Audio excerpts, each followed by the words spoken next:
Chegamos ao capítulo 11 de Hebreus. Ele começa a falar sobre a natureza da fé, a partir do versículo 1.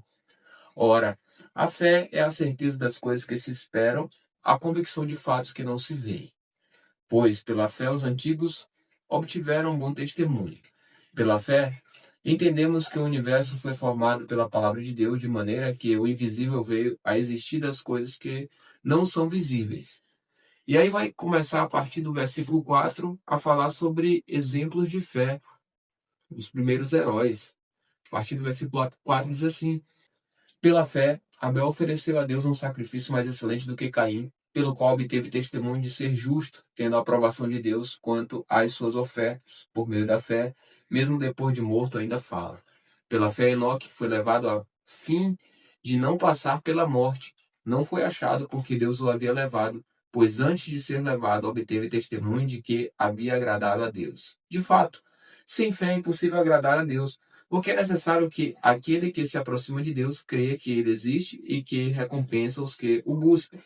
Pela fé, Noé, divinamente instruído a respeito de acontecimentos que ainda não se viam e, sendo temente a Deus, construiu uma arca para a salvação de sua família.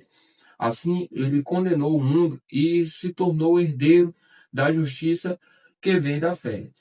A partir do versículo 8, o contexto são os patriarcas. Diz assim: Pela fé, Abraão, quando chamado, obedeceu a fim de ir para um lugar que devia receber como herança, e partir sem saber para onde ia.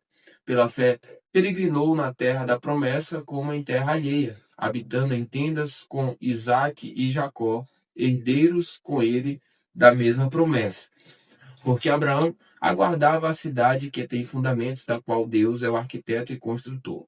Pela fé também, a própria Sara, apesar de não poder ter filhos e já ser idosa, recebeu poder para ser mãe, pois considerou fiel aquele que lhe havia feito a promessa. Por isso também de um só homem, praticamente morto, saiu uma posteridade tão numerosa como as estrelas do céu e inumerável como a areia que está na praia do mar. Todos estes morreram na fé, não obtiveram as promessas, mas viram-nas de longe e se alegraram com elas, confessando que eram estrangeiros e peregrinos na terra. Porque os que falam desse modo manifestam estar procurando uma pátria. E, se na verdade se lembrassem daquela de onde saíram, teriam a oportunidade de voltar. Mas agora desejam uma pátria superior, isto é, celestial. Por isso, Deus não se envergonha deles de ser chamado seu Deus, porque lhes preparou uma cidade. Pela fé, Abraão, quando posto à prova, ofereceu Isaque. Aquele que escolheu as promessas de Deus estava a ponto de sacrificar o seu único filho, do qual havia sido dito: a sua descendência virá por meio de Isaque. Abraão considerou que Deus era poderoso até para ressuscitar Isaque dentre os mortos, de onde também, figuradamente, o recebeu de volta. Pela fé, igualmente, Isaque abençoou Jacó e Esaú a respeito de coisas que ainda estavam para vir. Pela fé, Jacó, quando estava para morrer, abençoou cada um dos filhos de José e, apoiado sobre a extremidade do seu bordão, adorou a Deus. Pela fé, José, próximo do seu fim, fez menção do êxodo dos filhos de Israel, bem como deu ordens a respeito de seus próprios ossos. A partir do versículo 23, o contexto é Moisés. Pela fé, Moisés, depois de nascer, foi escondido por seus pais durante 3 meses, porque viram que era um menino bonito e não temeram o decreto do rei. Pela fé, Moisés, sendo homem feito, recusou-se ser chamado filho da filha de Faraó, preferindo ser maltratado junto com o povo de Deus e usufruir prazeres transitórios do pecado. Ele entendeu que ser desprezado por causa de Cristo era uma riqueza maior do que os tesouros do Egito, porque contemplava a recompensa. Pela fé, Moisés abandonou o Egito, não ficando amedrontado com a ira do rei, pois permaneceu firme como quem vê aquele que é invisível. Pela fé, celebrou a Páscoa e o derramamento do sangue, para que o exterminador não tocasse nos primogênitos de Israel. Pela fé, os israelitas atravessaram o Mar Vermelho como por terra seca, quando os egípcios tentaram fazer o mesmo, foram engolidos pelo mar. Agora vai falar sobre os israelitas em Canaã, a partir do versículo 30. Pela fé, ruíram as muralhas de Jericó, depois de rodeadas por 7 dias. Pela fé, Raabe, a prostituta, não foi destruída com os desobedientes, porque acolheu os espias com paz. E que mais direi? Certamente me faltará o tempo necessário para falar de Gideão, de Baraque, de Sansão, de Jefté, de Davi, de Samuel e dos profetas, os quais por meio da fé conquistaram reinos, praticaram a justiça, obtiveram promessas, fecharam a boca dos leões, extinguiram a violência do fogo, escaparam de ser mortos à espada, da fraqueza tiraram força, fizeram-se poderosos na guerra, puseram em fuga exércitos estrangeiros. Mulheres receberam pela ressurreição os seus mortos. Alguns foram torturados, não aceitando seu resgate para obter superior ressurreição. Outros, por sua vez, passaram pela prova de zombarias e açoites, sim, até de algemas e prisões. Foram apedrejados, cerrados ao meio, mortos ao fio da espada. Andaram como peregrinos, vestidos de peles de ovelhas e de cabras. Passaram por necessidades, foram afligidos e maltratados. O mundo não era digno deles. Andaram errantes pelos desertos, pelos montes, pelas covas, pelos antros da terra. Todos estes, mesmo tendo obtido bom testemunho por meio da fé, não obtiveram a concretização da promessa, porque Deus tinha previsto algo melhor para nós, para que eles, sem nós, não fossem aperfeiçoados. Vamos ler agora o capítulo 12 de Hebreus. O contexto dele é Jesus, autor e consumador da fé. Diz assim a partir do versículo 1. Portanto, também nós, visto que temos a rodear-nos tão grande nuvem de testemunhas, livremos-nos de todo o peso do pecado que tão firmemente se apega a nós e corramos com perseverança a carreira que nos está proposta, olhando firmemente para o autor e consumador da fé, Jesus, o qual, em troca da alegria que lhe estava proposta, suportou a cruz sem se importar com a vergonha, e agora está sentado à direita do trono de Deus. Portanto, pensem naquele que suportou tamanha oposição dos pecadores contra si mesmo, para que vocês não se cansem nem desanimem. A partir do versículo 4, o contexto é: a disciplina de Deus é para o nosso bem. Na luta contra o pecado, vocês ainda não resistiram até o sangue, e vocês se esqueceram da exortação que lhes é dirigida, como a filhos. Filho meu, não despreze a correção que vem do Senhor, nem desanime quando você é repreendido por ele.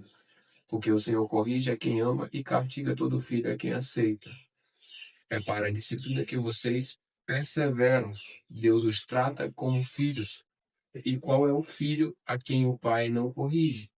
Mas, se estão sem essa correção da qual todos se tornaram participantes, então vocês são bastardos e não filhos. Além disso, tínhamos os nossos pais humanos que nos corrigiam e nós os respeitávamos. Será que, então, não nos sujeitaremos muito mais ao Pai espiritual para vivermos? Pois eles nos corrigiam por pouco tempo, segundo o melhor lhes parecia. Deus, porém, nos disciplina para o nosso próprio bem, a fim de sermos participantes da sua santidade. Na verdade, toda disciplina, ao ser aplicada, não parece ser motivo de alegria, mas de tristeza. Porém, mais tarde produz fruto pacífico aos que têm sido por ela exercitados, frutos de justiça. Por isso, levantem as mãos cansadas e fortaleçam os joelhos vacilantes. Façam caminhos retos para os seus pés, para que o manco não se desvie, mas seja curado. A partir do versículo 14, o texto é: firmes na graça de Deus. Procurem viver em paz com todos e busquem a santificação, sem a qual ninguém verá o Senhor. Cuidem para que ninguém fique afastado da graça de Deus e que nenhuma raiz de amargura brotando cause perturbação e, por meio dela, muitos sejam contaminados. E cuidem para que não haja nenhum impuro ou profano, como foi Esaú, o qual, por um prato de comida, vendeu o seu direito de primogenitura. Vocês sabem também que, posteriormente, querendo herdar a bênção, foi rejeitado, pois não achou lugar de arrependimento, embora com lágrimas o tivesse buscado. Ora, vocês não chegaram ao fogo palpável e aceso, à escuridão, às trevas, à tempestade, ao toque da trombeta e ao som de palavras tais, que aqueles que ouviram isso pediram que não lhes fosse dito mais nada, pois já não suportavam o que lhes era ordenado.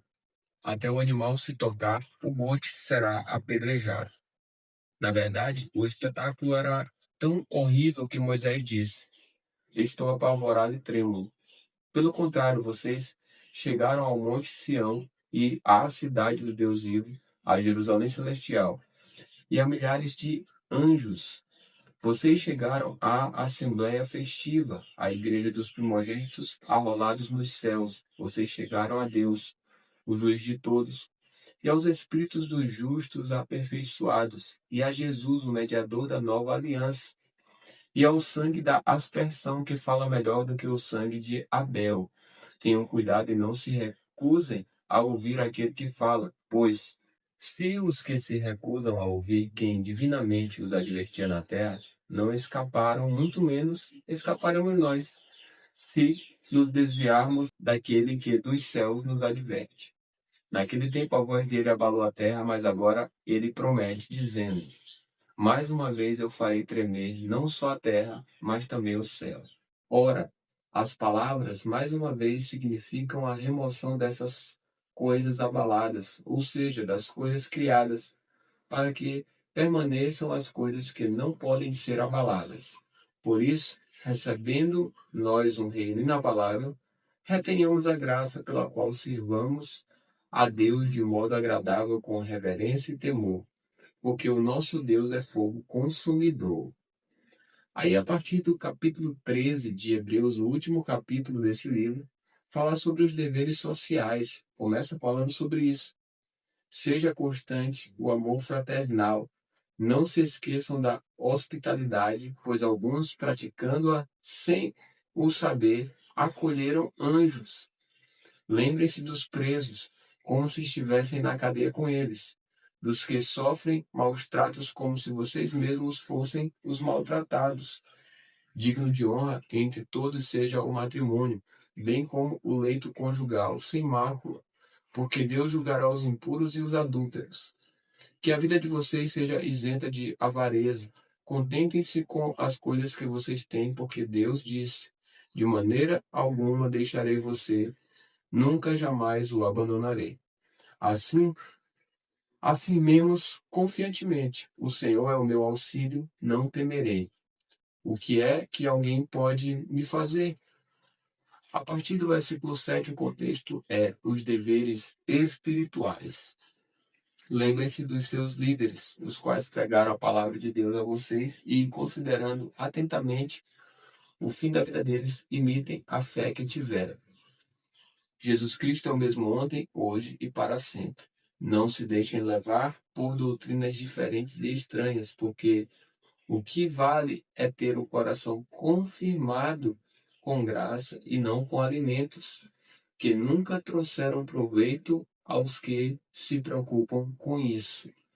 Temos um altar do qual os que ministram no tabernáculo não têm o direito de comer, pois aqueles animais cujo sangue é trazido pelo sumo sacerdote para dentro do Santo dos Santos, como sacrifício pelo pecado, têm o corpo queimado fora do acampamento. Por isso, também Jesus, para santificar o povo pelo seu próprio sangue, sofreu fora da cidade. Saiamos, pois, a ele, fora do acampamento, levando a mesma desonra que ele suportou. De fato, não temos aqui cidade permanente, mas buscamos a que há de vir. Por meio de Jesus, pois, ofereçamos a Deus sempre sacrifício de louvor, que é o fruto de lábios que confessam o seu nome. Não se esqueçam da prática do bem e da mútua cooperação, pois de tais sacrifícios Deus se agrada. Obedeçam aos seus líderes e sejam submissos a eles, pois zelam pela alma de vocês como quem deve prestar contas. Que eles possam fazer isto com alegria e não gemendo. Do contrário, isso não trará proveito nenhum para vocês. A partir do versículo 18, o contexto são as recomendações pessoais. Orem por nós, pois estamos certos de que temos a consciência limpa, querendo em todas as circunstâncias fazer o que é correto. Peço com insistência que vocês façam isto para que eu lhes seja restituído o mais depressa possível. A partir do versículo 20, os versículos 20 e 21 dizem sobre a doxologia, eles falam sobre isso. Ora, o Deus da paz, que tornou a trazer dentre os mortos o nosso Senhor Jesus, o grande pastor das ovelhas, pelo sangue da eterna aliança, aperfeiçoe vocês em todo o bem, para que possam fazer a vontade dele. Que ele opere em nós o que é agradável diante dele, por meio de Jesus Cristo, a quem seja a glória para todo sempre. Amém. E a partir do versículo 22 são as saudações. Irmãos, peço que escutem com paciência esta palavra de exaltação, porque na verdade escrevi de forma bem resumida. Saibam que o irmão Timóteo foi posto em liberdade. Se ele vier logo, irei vê-los na companhia dele. Saúdem todos os seus líderes, bem como todos os santos, os da Itália, mandam saudações. O versículo 20 encerra com a bênção. A graça esteja com todos vocês. Assim a gente termina o livro de Hebreus.